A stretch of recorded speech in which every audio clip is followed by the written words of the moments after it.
Sejam bem-vindos aí ao canal Golf Oscar Romeo Aviação, tudo bem com vocês? Mais uma vez aqui trazendo um assunto que é de total interesse de você, que aí é um passageiro, e assim como a gente, que viaja algumas vezes aí no ano, a gente acaba tendo aqui um probleminha aqui, um probleminha ali, tá? Então, o assunto de hoje é sobre bagagens, tá? Então, eu vou apresentar aqui a Carolina, minha esposa, que está aqui com a gente. Boa tarde, pessoal, tudo bem?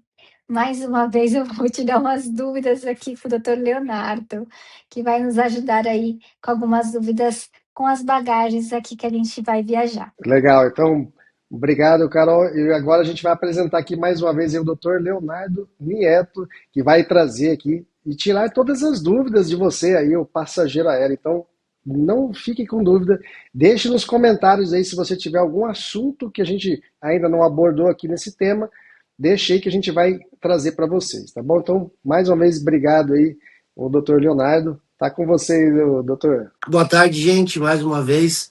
Muito obrigado pelo convite. Um oi geral aí para todos os telespectadores aí do canal incrível de vocês, que de uns tempos para cá eu virei fã, inclusive, eu tô viciado em ver lá ponto de decolagem. É muito bacana estar aqui com vocês, contribuindo e sempre à disposição para tirar as dúvidas do pessoal, começando por vocês que são sempre viajantes, né? E também do pessoal que vai deixando nos comentários. Lá no nosso Instagram também, a gente tá à disposição, como dissemos nos outros vídeos. No meu Instagram, no link da bio lá, tem o contato direto no meu WhatsApp. Então, qualquer situação que aconteça com você, se queira falar comigo, só entrar lá, me chamar, que eu estou sempre à disposição para ajudar. Doutor, aconteceu uma vez com a gente que a gente estava viajando, né? E aí eles pediram para a gente despachar a mala de mão. Quando a gente despachou a mala de mão, a nossa mala, ela enroscou, né? E naquela esteira. E aí a rodinha ficou girando, a rodinha da mala. E até o pessoal foi muito assim atencioso. Eles chamaram a manutenção, tal, parou o aeroporto inteiro. Mas eles mostraram pra gente depois que ele tirou a mala para mostrar que a rodinha continuava lá. Só que a gente só deu conta que danificou a rodinha quando a gente chegou no destino, que a gente colocou a mala no chão e aí quando a gente foi puxar a mala, ela estava fazendo um barulho diferente, né? E aí eu queria saber, nesse caso, o que a gente deveria fazer? Vamos lá. Obrigado pela pergunta, Carol. Essa é uma situação muito recorrente. A gente recebe muitos casos assim aqui no escritório. De forma bastante direta, o que acontece é, a partir do momento que você entrega a sua mala para a companhia aérea, seja você tendo comprado o despacho da mala ou quando acontece como no caso de vocês, por questão de lotação da aeronave, eles obrigam a despachar a mala, né? De qualquer forma, a partir do momento que você entrega a mala, até a hora que você vai retirá-la lá no seu destino, na esteira do aeroporto de destino, a responsabilidade é da companhia. Ela está cuidando de um bem seu. E enquanto ela está cuidando deste bem, no caso, a mala, a bagagem, a responsabilidade é dela. Então, de forma objetiva, a companhia deveria reparar o dano causado na mala de vocês, seja por terem enroscado ali na esteira do aeroporto, que é uma coisa mais rara de acontecer, ou o que é muito comum, eu peço até que vocês que viajam observem.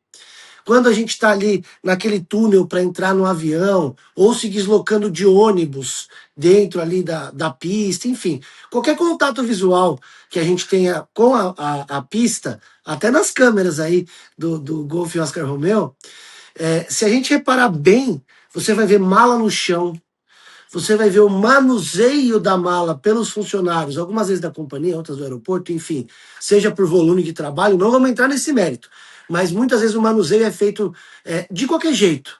Jogam a mala, algumas esteiras que descem assim do avião são utilizadas de maneira imprópria, enfim. Então a bagagem ser danificada é algo muito comum, ocorre com uma frequência muito grande. Quando isso acontece, Carol, que a gente precisa fazer? Assim que detecta o dano, ou seja, assim que retira a mala da esteira, precisa ir até o guichê da companhia aérea ou ao guichê de bagagens do aeroporto, isso depende do aeroporto onde você está, e solicitar um documento chamado RIB, Relatório de Irregularidade de Bagagem. Caso seja uma viagem internacional, esse documento se chama PIR. Vou arriscar no inglês aqui, hein?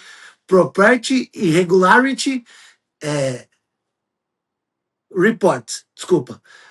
A sigla é PIR, ou se for em voo nacional, RIB. Né? Não vamos gastar o inglês aqui que não temos. Mas este documento ele é essencial para você garantir, seja o reparo da mala, seja uma mala nova, caso a sua mala fique completamente imprestável, ou até mesmo um processo judicial, para vislumbrar, dependendo de como a situação ocorreu, o reparo ou reembolso de um valor de uma mala nova e os danos morais. Por exemplo, quando que configura eventualmente danos morais? Eu estou viajando, eu, minha esposa e meus 2 filhos, nesse caso hipotéticos, que eles ainda não existem, para um país estrangeiro. Chegando lá, a gente está com 3 malas despachadas, mais uma ou 2 malas de mão, com criança. Imagina que a gente chega lá e todas as malas estão sem rodinha. É uma coisa que pode acontecer. Eu tenho alguns casos aqui no escritório assim. Isso não é uma coisa normal. Vai desprender um esforço físico, inclusive, maior para carregar as malas, a dinâmica de estar com filhos, né? Eventualmente se danificar algum bem dentro da mala. Né? Então, tudo isso contribui para que isso vire um processo judicial, para que a companhia aérea eventualmente seja responsabilizada. Agora, na prática, você não precisa de advogado para resolver uma situação como essa. Peça esse documento e entre em contato com a companhia aérea. Eles têm que dar alguma solução para você. Ou uma mala nova, ou um voucher para você comprar uma mala direto no site da companhia aérea. Algumas fazem isso, né? Caso isso não se resolva, tem plataformas do governo, como consumidor.gov ou o Procon. Você fazendo o registro, caso a companhia já não tenha resolvido lá atrás, isso costuma ser resolvido de maneira extrajudicial. Agora, você tentou tudo isso e não deu certo, aí eu acho que um profissional do direito pode te ajudar. Entendi. Agora sim, ó, e no caso, tô viajando, cheguei no destino e minha mala extraviou. E já passaram horas e horas. O que eu faço? Vamos lá. Primeiro, acho que é bacana a gente esclarecer para o público, né, a diferença entre bagagem extraviada e danificada. Eu digo isso porque muitos clientes chegam, quebrou a rodinha, igual o caso de vocês. A pessoa fala, minha mala foi extraviada. Aí a gente vai parar para analisar, não, houve um dano na mala, é diferente. A bagagem danificada, como a gente já disse, é autoexplicativo, né? Já a bagagem extraviada é quando a sua mala simplesmente não chega no destino. Não é que ela chega quebrada ou chega com algum defeito. Ela não chega, né? Nesse ponto, se o voo ele tem partida ou chegada do Brasil, né? Mesmo que seja uma cadeia de voos. Então, por exemplo, Guarulhos, Frankfurt, Roma, por exemplo. Neste voo, se acontecer no último trecho, não importa. Qualquer ligação que tenha, ou se a passagem foi comprada no Brasil, se aplica a lei brasileira. E aí, neste caso, a ANAC tem uma resolução onde ela diz que a gente vai ter que entender se trata de um extravio temporário ou de um extravio definitivo de bagagem. Como que a gente define isso? Até 7 dias, ou seja, se demorarem até 7 dias para localizarem e devolverem a sua mala em voos nacionais, é um extravio temporário. A partir disso, é um extravio definitivo. E em voos internacionais, esse prazo é de 21 dias. Na prática, Carol, na prática, Edu, quando a mala é extraviada, independente, voo nacional, se me entregarem e me devolver a mala em 10 dias, pela regra da ANAC, é considerado um extravio definitivo de bagagem. Isso tem impacto no valor da indenização que a companhia aérea vai ter que pagar para o passageiro por conta desse erro na prestação de serviço. O transporte nada mais é do que uma prestação de serviço. Quando há falhas, né, a gente tem que dar nome aos bois de quem vai responder por aquilo. O documento é o mesmo da bagagem extraviada, Carol. Então, chegou lá, a sua mala não está na esteira, vai no mesmo balcão, seja da companhia, seja no de bagagens, e solicite esse documento, o RIB ou o PIR, com uma questão a mais. Caso tenham itens de valor na sua mala, tá? Você deve solicitar outro documento, chamado Declaração Especial de Valor. Então, por exemplo, se tem um relógio caro, um notebook, uma roupa de marca, um vestido de festa, Carol, que você ia viajar lá para ser madrinha de um casamento, né? Faça o registro do que tem na mala. Porque caso essa mala nunca apareça, você registrou ali e vai poder pedir o reembolso não só da mala, do prejuízo que você teve, porque você vai ter que comprar coisas no destino, como também daqueles itens de valor que eventualmente tenham na mala. Não sei se ficou claro. Podem me perguntar que eu esclareço qualquer coisa. Tá, deixa eu só acabar de perguntar uma coisinha, que eu fiquei em dúvida. Por exemplo, tá? Demorou, sei lá, 7 dias. Eu tenho 10 dias. Mas durante esses 7 dias, eu não tinha uma peça de roupa. Então, eu tive que comprar essas peças de roupa. Nesse caso, eu guardando as notas, eles me reembolsariam? Perfeito. Tem algumas companhias aéreas que elas, quando acontece isso, elas já falam para você assim: olha, você tem R$ 500 para gastar com roupa, você tem R$ 300 para gastar com medicamento, depois você manda para nós e a gente reembolsa. Às vezes funciona, às vezes não. Geralmente não é dessa forma que se resolve. Geralmente a gente tem que ir para briga, Carol. Então, você vai reservar os comprovantes de todos os gastos que você teve, pasta de dente, roupa, cueca, calcinha, tudo que estava na sua mala, né? E a gente vai pedir judicialmente para que aquela transportadora devolva os valores gastos, porque você teve que comprar. Quem vai decidir o que entra nesse reembolso ou não é o juiz. Então, vou dar um exemplo prático de um caso aqui do escritório. O cliente fez São Paulo, Rio de Janeiro, para ficar 5 dias. A mala foi extraviada, apareceu no terceiro dia, ou seja, quase a estadia dele inteira ele ficou sem mala. Eu informei a mesma coisa que eu estou falando para vocês aqui para ele. Ele comprou roupa, comprou calça jeans, camiseta, roupa de dia a dia. Não foi lá e comprou uma roupa da Gucci, da Prada, não é nada disso. Mas, além de desodorante, pasta de dente e tal, ele também comprou um perfume de um custo relativamente elevado, apesar que o perfume é caro mesmo, né? Não é que aquele perfume era caro.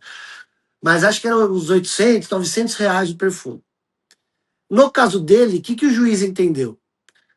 Que todos os gastos, além do perfume, eram gastos emergenciais. E aí a companhia aérea teve que reembolsar tudo. O perfume não. E além disso, lógico, né, o juiz também atribuiu um valor de danos morais. Porque, veja, é uma situação desesperadora. E, Edu, a gente aqui tá mais tranquilo. Para a mulher é muito pior. Porque o homem, vamos ser sinceros aqui, coloca uma calça jeans, uma camiseta, beleza, mulher tem maquiagem, chapinha, 8 tipos de desodorante, 14 tipos de perfume. Eu sei que tem homens que se arrumam também. Não, e Mas fora aqui no que como, escritório. como eu sou pequenininha, eu compro uma calça, eu vou precisar fazer a barra da calça, né? Exatamente. Então, assim, o desgaste para a mulher, o caso mais emblemático que eu tenho aqui é da lua de mel do. Inclusive, eu sou padrinho de casamento dessa cliente. Ela foi para lua de mel para a Itália, chegando lá, cadê a mala? Ia ficar 21 dias, né? Fez lá Roma, aí foi ali pro litoral, aquelas Costa Amalfitana, coisa linda, sem mala. E, poxa, mulher tem muito mais itens específicos que homem. Eu vou hoje para Buenos Aires, eu tenho 10 peças da minha mala lá, porque tá frio, uma calça, um moletom, um casaco e acabou. A minha esposa tem coisas da mala dela e na minha mala dela, entendeu? Então, assim, quando acontece isso, brincadeiras à parte, né? É importante guardar o comprovante de tudo que você gastar por decorrência do extravio da mala, se documentar com este RIB ou PIR. Esse documento ele é muito importante. Não adianta só foto, só vídeo. Eu já tive caso aqui que tinha vídeo, stories do passageiro no aeroporto para embarcar com a mala e story dele filmando a esteira. Olha, eu tô aqui dia tal e minha mala não chegou. Na justiça, sem este documento, não, é, os juízes não entendem que há uma prova que foi ali que a mala sumiu, entende? Então esse documento é muito importante, anotem isso, porque se espero que não, mas caso aconteça com vocês, vocês têm que pedir esse documento assim que verificar que a mala foi danificada ou extraviada. E um detalhe, sabe, é válido, por exemplo, eu tirar uma foto, fazer um vídeo do que eu estou colocando na mala? E já teve algum, que nem você falou do perfume, a gente entendeu aí que pode ser um caso supérfluo, não sei, vamos dizer assim, tá? Mas já teve algum caso, por exemplo, de eu colocar algum item e eu falar que aquele item estava lá e o juiz entender que não, né? Mas ele estava lá, realmente estava lá, mas aí eu não sei, será que é muita loucura a gente começar a gravar o que a gente está embarcando na mala, colocando dentro da mala? Edu, apesar de ser meu trabalho, entrar com processos por problemas ocorridos em voo e entender o quão importante é a documentação, como eu venho falando nessa série aqui para vocês, eu também não quero causar paranoia na galera que gosta de viajar, né? É uma prova interessante? É. Mas, por outro lado, o que prova que você não filmou isso com o item, tirou o item e fechou a mala? Então, não é necessário. O que é importante? Se você chegar no aeroporto, né, ali na hora que você tira a sua mala. Primeiro, uma coisa que é muito legal, cadeado. Isso é muito legal. Você viu que o cadeado está danificado, aí sim, abre a mala, veja o que está faltando, tá? Vai neste balcão, que eu já comentei algumas vezes neste vídeo, que é o balcão de bagagens, e diz lá, olha, a minha mala foi violada e sumiu tal e tal item. Esse documento, eu já disse, vou repetir, chama Declaração Especial de Valor. Então, Edu, na prática, é melhor a gente se documentar quando o problema acontecer do que antes. Porque senão a gente vai ficar paranoico, vai tirar foto da foto para um jornal do dia para provar o horário, e aí não se vive mais viagem. A maioria das vezes é a lazer, então a gente tem que ter parcimônia também. O importante é se documentar quando o problema já aconteceu.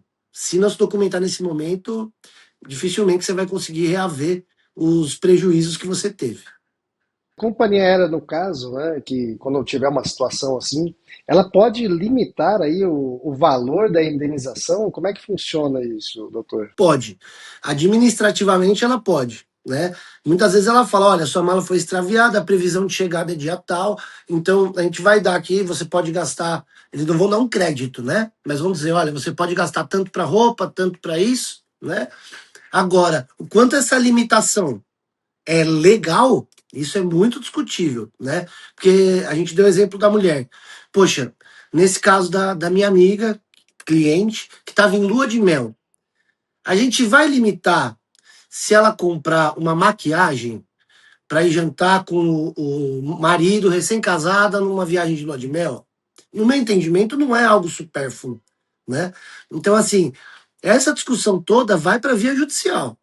Se a companhia limitar e você entender que essa limitação está aquém dos possíveis gastos, guarde os comprovantes de tudo, procure um profissional da advocacia para te auxiliar com isso.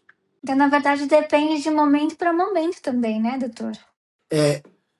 Você, quando vai viajar, a gente, não só no direito, né, mas na vida, de forma geral, até porque o direito nada mais é do que um reflexo da sociedade, a gente age de boa fé, né? Então, quando a gente despacha a mala lá, coloca na esteira, nós estamos agindo de total boa fé. E em tese a companhia aérea também. Eu acho pouco provável, olha que eu só advogo contra as companhias aéreas, ainda assim, acho pouco provável que algum funcionário da companhia vai pegar lá o martelo e bater na sua mala. O que acontece é que a responsabilidade para quem presta um serviço, ela independe de culpa, ou seja, não importa qual o motivo que gerou aquele problema. Se foi um funcionário que cometeu um erro, se foi uma questão da esteira, que é uma questão de infraestrutura, se foi uma questão de logística, por exemplo, sua mala foi em outro voo por um erro de logística interna do aeroporto, não importa, né? Qual o motivo que ensejou aquilo. Fato é que teve problema com bagagem, se documente oficialmente pelos canais da companhia aérea e do aeroporto. Bom, doutor, você comentou aí, né, de o pessoal às vezes bater na mala, né? Mas vimos um caso em 2023 de duas brasileiras, né, que estavam indo passar férias na Europa e tiveram aí as suas malas, né, trocadas ali por malas com drogas, né? Sendo bem claro aqui. Como é que o passageiro, né, e essas duas pessoas, né? Vamos supor que eu esteja numa situação como essa, tá? O que que eu deveria fazer, doutor? Olha, eu vi esse caso, foi algo que me marcou bastante, porque para quem gosta de viajar,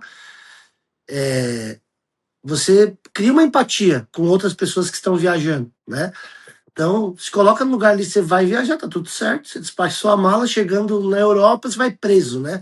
Foi isso que aconteceu. Essas duas brasileiras foram presas por tráfico internacional de drogas e, enfim. Depois de muita investigação, se descobriu que após elas terem despachado as malas ali internamente em algum setor que não sabemos, não quero dar informação imprecisa, então não sabemos dizer exatamente onde, tiraram a etiqueta da mala delas, colocaram numa etiqueta de uma mala com ilícitos e vice-versa, né? Aí entra aquele ditado, até explicar que focinho de porco não é tomada, e ainda mais em outra língua, em outro país, com outras leis, né? Da parte criminal, Edu, Carol, eu não vou me arriscar aqui. Posso até indicar um colega que manja bastante dessa questão internacional criminal, né? E também não sei até onde cabe a discussão, porque elas são inocentes, já ficou provado isso, ponto final. Da questão pessoal, eu não tenho palavras, assim, porque imagina a gente ficar 30, 40 dias, eu acho que elas ficaram presas, sem saber falar a língua, às vezes, do local, sem saber o porquê estão presas, né? A gente não sabe como que é o tipo de tratativa criminal. Aqui no Brasil nós temos, em tese pelo menos, a audiência de custódia. Ou seja, em um período curto após a prisão é realizada uma audiência para verificar se esse cidadão vai ficar preso ou não. Né? Em tese isso é cumprido aqui no Brasil. Na Europa, em outros países, de fato, cada lugar tem uma lei. Né? Então a gente. Primeiro, essa situação é absurda. Segunda coisa que é bacana a gente comentar, que é o seguinte: a Polícia Federal vem atuando há muitos anos para combater quadrilhas que atuam dentro de portos e aeroportos. Eu ouvi, inclusive, recentemente um podcast do G1 sobre uma dessas facções criminosas aí grandes do Brasil, que a polícia está desmembrando como eles usam os navios. Embaixo dos navios eles mandam entorpecentes, né, para outros lugares e nos aeroportos também. Então, eu até vi uma notícia antes da gente entrar aqui, eu acho que foi no passado, prenderam um pessoal que trabalhava, depois que você passa do embarque ali, né, que é uma área de segurança, prenderam alguns funcionários que estavam facilitando a entrada de, enfim, drogas ou outras questões ilícitas. Então, primeiro, o combate a esse tipo de situação é muito importante e, ao que nos parece, a Polícia Federal vem fazendo um bom trabalho, porque vem tendo resultado. Agora, chegando no caso das brasileiras que foram presas.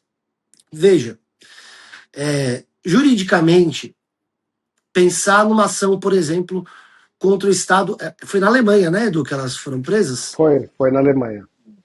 Pensar numa ação judicial contra o Estado alemão, eu acho que é uma aventura. Eu acho não, é uma aventura jurídica, né? Até porque a polícia alemã fez o trabalho dela. Ela recebeu ali a informação que tinha uma bagagem com alguma questão ilícita e prendeu quem era o apontado responsável pela mala, né? Agora, em relação ao Estado brasileiro também, né, que é uma outra possibilidade. Também não vislumbro essa questão. A não ser que haja clara omissão, por exemplo, da embaixada, da questão de trato internacional entre países, também é temerário. Agora, essas duas meninas compraram uma passagem aérea e despacharam a mala dela. Foi a última coisa que elas lembram, até serem presas. E aqui que entra o que eu falei em off para vocês, que eu acredito que seja uma opinião polêmica da minha parte. Mas eu acredito que a companhia aérea deve ser responsabilizada. Porque toda essa troca de etiquetas, ter entrado uma mala com drogas ou outra questão ilícita, isso daí é responsabilidade da companhia aérea, né? Ela tem que seguir uma série de normas para operar e não prejudicar os passageiros. Então, eu nem sei qual foi a companhia aérea, nem vamos entrar aqui no ponto, tá? Não estou apontando o dedo para A, B ou C, mas sim ao prestador de serviço, né? Então, eu entendo, eu não sei se as meninas já procuraram nas vias judiciais serem indenizadas por isso, porque acho que o principal é a liberdade, né? Vamos resolver esse problema. Talvez não tenha dinheiro que pague o fato delas terem ficado recolhidas lá tanto tempo, na incerteza do amanhã, na incerteza do tratamento ali, mas, na minha opinião, de forma bastante objetiva, quem vendeu as passagens e gerou esse problema para elas, lógico, não foi a companhia aérea que colocou a droga lá, mas estava sob responsabilidade dela, né? Então, eu entendo que a companhia tem responsabilidade objetiva neste caso. Interessante. É uma situação bem complicada, né? Imagina, como você falou, doutor, a gente está indo para um país que às vezes nem fala. Eu, particularmente, não falo alemão, então já seria um grande problema, né? Imagina, quando eu viajei pela primeira vez para os Estados Unidos, uma história aqui só para abrir um parênteses, tá? Eu fui parada no raio-x, naquele scanner, né, de corporal, e eu tava com aqueles cintos de dinheiro, né, que a gente coloca aqui para colocar o dinheiro, o documento, e o segurança falou Money Belt. Aí na hora ali, a primeira vez, eu falei, poxa, o que que é Money Belt? Money, dinheiro, belt, eu nem lembrava que era cinto, né? E aí me levaram para uma sala reservada, com três seguranças, né, com cara de mal, né? Aí pediram para eu mostrar o que eu tinha ali, né? Porque no scanner apareceu um volume muito grande. E na verdade, tá, eu estava levando ali US$ 170 de um amigo que me sacaneou para comprar um óculos para ele, me deu US$ 170 em notas de um. Então eu tinha um chumaço de dinheiro grande, né? Quando o segurança viu, né, que não era nada, ele até passou um produto no dinheiro para ver se não era falsificado. Ele já falou, não, tá tudo tranquilo. Ali acho que eu virei fluente em inglês, eu já comecei a entender tudo, sabe? É no Mas, desespero que a gente fala qualquer Mas língua. então, mas na hora que ele falou Money Belt ali, eu falei, putz, o que que aconteceu? A minha sorte é que eu tinha um gerente que estava comigo que falava fluentemente inglês, né? Então ele me ajudou nessa parte, mas eu fico Imagina em já, alemão, Edu. Como é que ia então, ser isso? eu fico imaginando, né, os alemães ali, né, pô, eu já fico até arrepiado aqui só de pensar, tá? você não tem ideia, assim, como se vai conseguir comunicar com a sua família para poder explicar a situação, porque a família também deve ficar em um desespero total, né? Ainda mais no mundo que a gente vive hoje, hiperconectado, né? O famoso WhatsApp, ele cheguei, né? Tal. O Edu, essa história que você comentou, eu não posso revelar o grau de parentesco aqui, né? Mas uma pessoa bastante próxima também foi viajar para os Estados Unidos a primeira vez, ou a segunda, com a esposa, filha, tal. E aí, naquela pré-entrevista ali, né? Quando você chega, o guarda perguntou: quanto você tem de dinheiro? Aí ele disse assim, sei lá, US$ 6.000, que estava dentro do limite permitido, né? Aí o guarda falou, quanto? Aí ele, US$ 5.000. Aí o guarda, ué, seis ou cinco? Ele, não, eu tenho US$ 8.000. Resumo da história. Ele ficou nervoso ali, ou quis. Ele tinha mais, inclusive, né? É, porque não era uma época, faz bastante tempo isso, tá? Faz uns 15 anos, não era uma época que se usava tanto cartão. Então, você levava dinheiro para todas as despesas, né? E aí foi lá para a salinha também, e a parte para nós é engraçada, para ele não, né?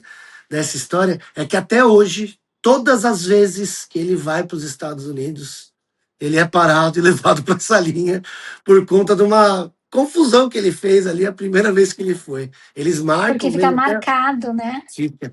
Até hoje parado lá. E, assim, entre nós virou piada, né? Virou uma grande brincadeira. Porque o cara quis ser o espertão ali, ou algo do tipo, ou ficou nervoso, não sei exatamente, nem ele sabe o que aconteceu, mas restou pro resto da vida dele ali essa. Toda vez que vai para lá, vai para a salinha. Agora que tá falando inglês fluente também, não tem mais problema. Ó, olha que beleza. Então, pelo menos serviu para ele aprender o idioma aí, que é bem interessante, né? O básico, assim, tem que saber. O básico do básico em qualquer viagem internacional que você faça. Porque essas questões de imigração, a gente contou aqui, o Edu narrou muito bem a história das meninas que foram presas na Alemanha, obviamente alemão. Minha esposa fala, por exemplo, mas assim, é a única pessoa que eu conheço que fala alemão, né? É, se você fala o básico de inglês, em qualquer local do mundo, você consegue minimamente se comunicar. Para dizer, isso não é meu, eu não sei do que se trata, minha mala é outra. Isso você tem que saber falar o básico de inglês, né? De fato, se você vai viajar para fora, por exemplo, na prática, a gente passou hoje o vídeo falando sobre as questões de bagagem, né? Imagina você chegar, sua bagagem está extraviada ou ter sido danificada em um outro país.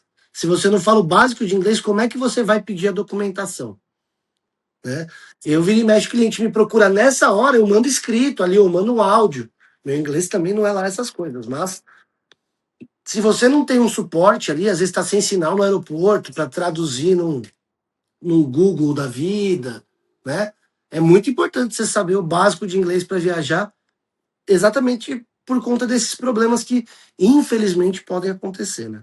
Bom, eu gostaria de agradecer mais uma vez aqui a presença do Dr. Leonardo Nieto, trazendo essas informações aqui, né, para todos vocês aí, para o viajante, para que você não fique na mão quando você entrar numa situação como essa. E a gente vai trazer aí muito mais assuntos aí sobre legislação e tudo mais, tudo que você precisa saber de forma bem simples aqui no canal Golf Oscar Romero. Então, já se inscreve, já deixa o like, compartilha e comente. Deixa um comentário aí de um assunto que você tem dúvida ou do que você já passou. Comente aí, deixa aí a sua história para a gente ler aqui.